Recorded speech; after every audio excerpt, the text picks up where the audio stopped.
ang La Union po ay nakabiyaya sa sunod-sunod na tagumpay ng buong Iglesia ni Cristo. Bilang kahayagan nito, ang La Union po ngayon ay naging 2 distrito na po. Palakpakan po natin yon, mga kababayan.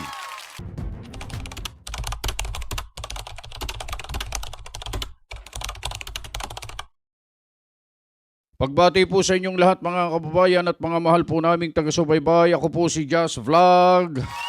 Happy New Year po sa inyong lahat.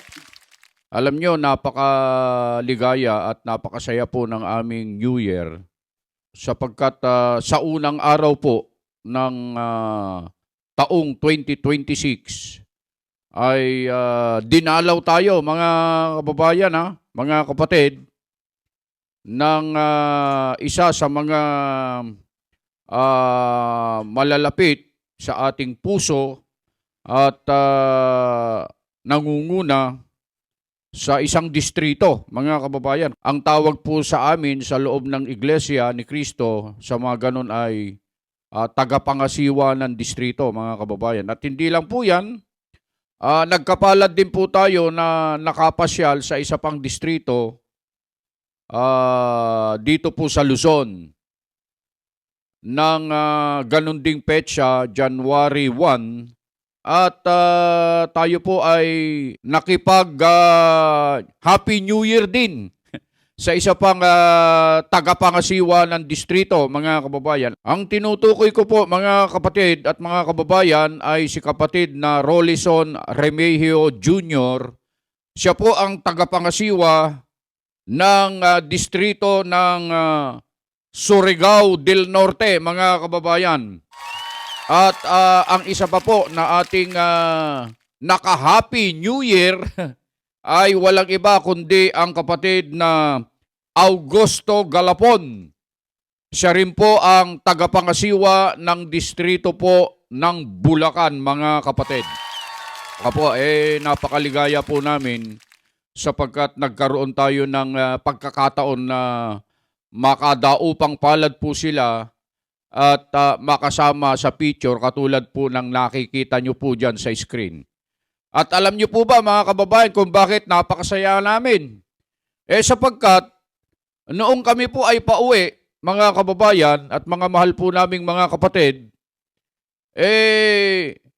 hinabol po namin yung isang napakalagang okasyon, history, kasaysayan po ito ng Iglesia ni Cristo dito po sa La Union, mga kababayan at mga mahal po naming taga-subaybay, mga kapatid, sa kanyang inaugurasyon. Opo, alam niyo po, mga kapatid at mga kababayan, ang La Union po ay nakabiyaya sa sunod-sunod na tagumpay ng buong Iglesia ni Cristo.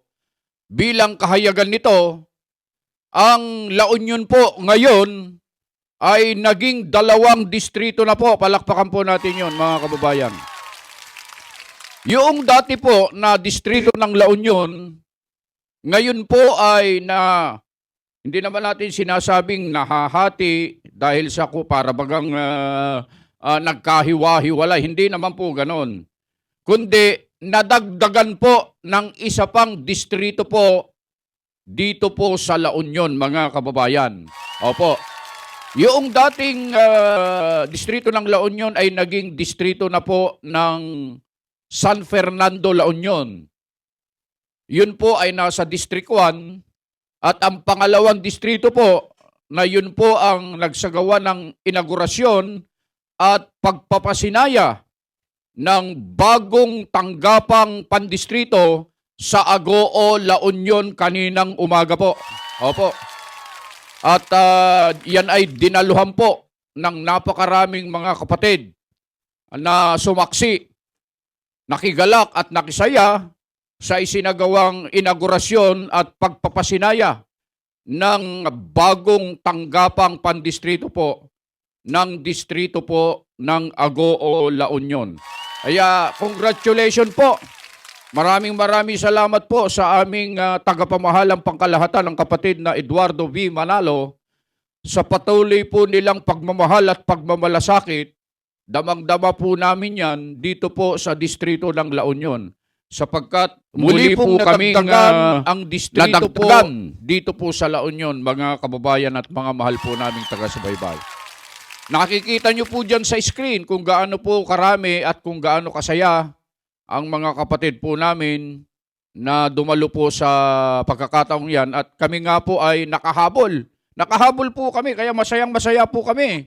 Opo, masayang-masaya po kami sapagkat mula po sa biyahe ay naabutan natin kaya yung suot natin ay hindi na po tayo kung nakikita nyo po dyan sa picture, hindi na tayo nakapagsuot ng maayos-ayos dahil sa sakto po kasi noong dumaan po kami ay nagsisimula na po kaya wala na po tayong pagkakataon na makapagbihis ng maayos mga kababayan. Ganun pa man, nakakuha po tayo ng mga clips katulad ng napapanood nyo po ngayon at mga ilang mga pictures na katulad din po ng nakikita nyo ngayon para po patunayan na tayo po ay kahit papano po ay nakasaksi sa isinagawang matagumpay na inaugurasyon at pagpapasinaya ng bagong tanggapang pandistrito po dito po sa La Union. So ang distrito natin ngayon dito po sa La Union mga kababayan ay distrito ng San Fernando La Union at yung isa po ay distrito ng Agoo La Union.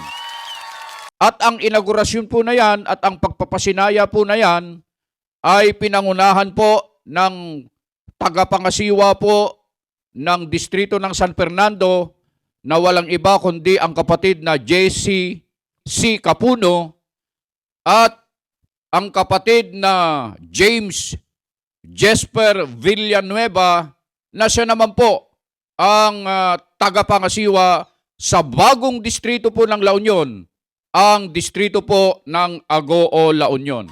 So congratulations po sa lahat po ng mga kapatid dito po sa distrito ng Agoo La Union. At congratulations din po sa distrito po ng San Fernando La Union na siyang pinagmulan kung kaya't nagkaroon pa ng isa pang distrito ang La Union. Congratulations po sa ating lahat mga kapatid at sa Diyos po ang lahat ng kapurihan. Opo. Napakagandang ano po ito. Simula. Napakagandang simula po ito sa pagsisimula ng taong 2026 mga kababayan. At dahil dyan, napakasaya din po namin mga kababayan at mga mahal po naming taga-subaybay, mga kapatid. Dahil sa hindi lang po yan ang naging tagumpay ng Iglesia ni Cristo dito po sa La Union dahil nakabahagi din po ang lokal po ng Santiago dito po sa Bawang sa distrito po ng Agoo La Union ng isa pang tagumpay sapagkat nakarating po ang lokal ng Santiago sa kanyang ika-39 na taong anibersaryo ang lokal po ng Santiago. Binabati ko po ang lahat ng mga kapatid sa lokal ng Santiago na pinangangasiwaan po ng kapatid na Peter Makapulay Jr. at ang kanila pong mga katulong na manggagawa, ang kapatid na Leonard Ubaldo at ang kapatid na Reven Galvez na sila po ang tatlo po na nagtutulong-tulong po para lalo pa pong pasiglahin, lalo pang paligayahin, papagtagumpayin ang lahat po ng aktibidad sa loob ng Iglesia ni Cristo sa lokal po ng Santiago. Mga kapatid po sa lokal ng Santiago, congratulations po sa pagsapit ng ating anibersaryo sa ating lokal. Palakpakan po nating lahat yan mga kababayan at mga mahal po naming mga taga-subaybay. Beno mga kababayan at mga mahal po naming mga taga-subaybay, mga kapatid, Maligaya lang po kami. Maligaya lang po kami na ibalita po ang mga bagay na ito sa inyo sapagkat napakaganda po na sa pagsisimula po ng taong 2026 ay may mga ganitong mga pagtatagumpay na nararating po ng distrito po ng La Union o ng buong La Union at ang mga lokal po na kabilang po sa mga distrito na nasa La Union, mga kababayan. Palakpakan po natin yan. Mga kababayan, binabati ko na rin po lahat ng mga kapatid dito po sa distrito po ng La Union sa mga patuloy po na masisiglang pakikilahok sa mga aktibidad at sana po ay wag po kayong manghihimagod, wag pong titigil at lalo pa pong ipagpatuloy po ang ating kasiglahan para nang sa ganun ay lalo pa nating mabigyan ng kasiyahan ang ating Panginoong Diyos. Kaya palakpakan po natin yan, mga kababayan. At mga mahal po naming mga taga-subaybay, lalong-lalo po sa ating mga kapatid na nakasubaybay po sa amin. Mga kababayan at mga mahal po naming taga-subaybay, mga kapatid, yun lamang po ang aming maibabahagi sa ngayon sa inyo dahil sa gusto ko po kasing umpisahan ang taong ito na makapag-upload ng ganitong content. Yung nasaksihan natin na pagtatagumpay ng iglesia at nakabahagi po ang distrito po ng La Union, San Fernando La Union at ang distrito po ng Agoo La Union ng mga pagtatagumpay na ipinagkakaloob ng Panginoong Diyos sa loob ng iglesia. At maraming salamat din po. Higit sa amin po, ay nagpapasalamat po kami sa kapatid na Eduardo V. Manalo sa kanilang patuloy po na pagmamahal at pagmamalasakit at patuloy na pag-alalay, pagsubaybay sa lahat po ng mga kapatid sa buong mundo. At kasama po nila dyan ang isa sa pinakamalakas po nilang katuwang, ang amin pong pangalawang tagapamahalang pangkalahatan, ang kapatid na Angelo Eranio Manalo, na patuloy din po na nagmamalasakit alang-alang po sa kapakanan ng buong iglesia.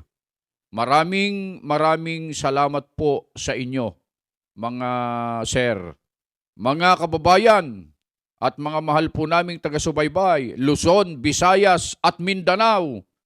At sa lahat po ng mga kababayan natin dyan sa abroad, mga OFW, mga kapatid na patuloy po na sumusubaybay sa ating munting programa, ang inyong lingkod, Just Vlog, ay bumabating muli sa inyo ng isang Happy New Year. At saan man po kayo naroroon, ano man po ang inyong ginagawa, lagi po kayong mag-iingat.